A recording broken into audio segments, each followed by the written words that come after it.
தண்ணி எடுத்துக்கங்க. அத தோசைக்கல்ல ஊத்தி அதுக்குன்னு வழக்கமா ஒரு விளக்கமாறு வச்சிருப்பீங்கல்ல? ஆமாங்க. அத அடிப்பக்கமா திருப்பி சரிங்க. வரட்டுன்னு ஒரு 4 இழுப்பு இழுத்து சரிங்க. நல்லா கழுவி விட்டுருங்க. சரிங்க. ஒரு கிண்ணம் நிறைய மாவு எடுத்து பெரிய ரவுண்டாவும் இல்லாம சின்ன ரவுண்டாவும் இல்லாம சரிங்க. பொதுவா ஒரு ரவுண்ட ஊத்தி 4-5 வெங்காயத்தை விட்டு அள்ளி பொடி பொடியா நறுக்கி அப்படியே மேலாப்ல பரபரன்னு தூவி விட்டு சரிங்க.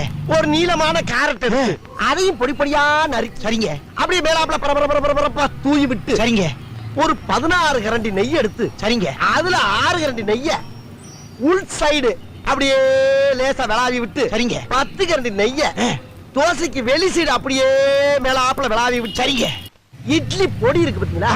அத அப்படியே அள்ளி மலை சாரல் மாதிரி அதை மேலாப்ல பரபரன்னு அப்படியே பேய விட்டு சரிங்க. பொத்துனாப்ல அப்படி ஒரு பரட்டு இப்படி ஒரு பரட்டு அப்படி பரட்டி விட்டு அப்படியே ரெட்டி கலர்ல முருக விட்டு